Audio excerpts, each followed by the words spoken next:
Tangaza kuwa imelipa asilimia 80 ya madeni yaliyokuwa yakidaiwa na wanakandarasi wa barabara na kuwapa nafasi ya kuendelea na miradi iliyokuwa imesimama. Akizungumza katika kanisa la AIPCA Uweru, eneo bunge la Kigumo, mwenyekiti wa kamati ya bunge ya uchukuzi na miundombinu George Kariuki amesema kwamba wanakandarasi wengi waliolipwa ni wale wanaojenga barabara ya Mau Mau inayopita katika kaunti za Kiambu, Murang'a, Nyandarua na Nyeri. Kariuki alithibitisha kuwa barabara ya Kaharati Mudhithi Kangari ambayo imejaa mashimo itatengenezwa upya. Aidha amesema wanaandaa mpango wa kuwaleta pamoja wazee wa jamii za Mlima Kenya na makabila mengine nchini ili kuimarisha umoja.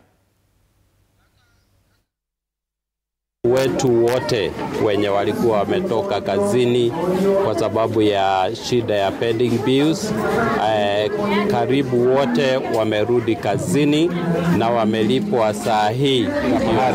Kwa hivyo tutaungana na viongozi wa hapa ndio tuhakikishe ya kwamba budget yenye tunafanya supplementary budget tutapata kabla ya mwaka ishe. Tumepata pesa ya kufanya hiyo, tukapata nafasi ya kutembea na wazee wa Central Kenya.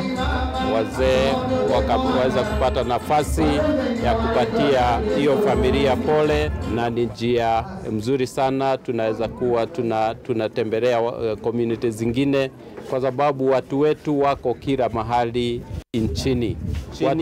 Kwa hivyo kama kuna community tunatakiwa kuhubiri amani, ni community yetu.